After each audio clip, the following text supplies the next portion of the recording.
Hi everyone everybody, high শাহজাদি, মাই brothers cancer corner shop. শাহজাদি, আমার পয়সাগুলা দিলাও, আমারে অহন কই 1 কোটি টাকা দেও, যদি তাও আমি মনে করো তোমার খুশি তামো। 20 লক্ষ 1000 কোটি টাকা পাই, এই টাকার থাকি যদি 1 কোটি টাকা দেও শাহজাদি, তাও মনে করো তোমার চলতাম পারমো, খাইতাম পারমো, করতাম পারমো। কিতা খুশি বুঝছো নি?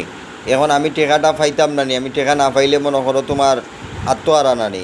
এর ফলে মনে করো বড় বড় শিল্পপতিরা শুনবো টাকা পাইছি না এখন পর্যন্ত, তৈলে তো মনে করো খারাপ পাইব।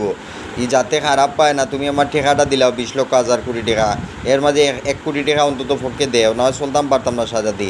আমি কিলা চলতাম, আমার কথাটা বুঝছো না তুমি? আমি টাকা পাই, টাকা এখন পর্যন্ত দিরা না, তার আর সিলেট যা হয় সব নেই কি তোমার অন্যান্য দেশে, তৈলে হইল নি। কিতা কইছি বুঝছো নি? আমার টাকাটা দিতে না, আমার টাকাটা দিলেইলে ওয়েল। কিতা কইছি বুঝছো নি শাহজাদি? আর লাইক দিস, কিতা কইছি বুঝছো নি? আমার টাকাটা দিলেইলে আমি খুশি, কিন্তু আমার পাওনা সঠিক কান দিলা।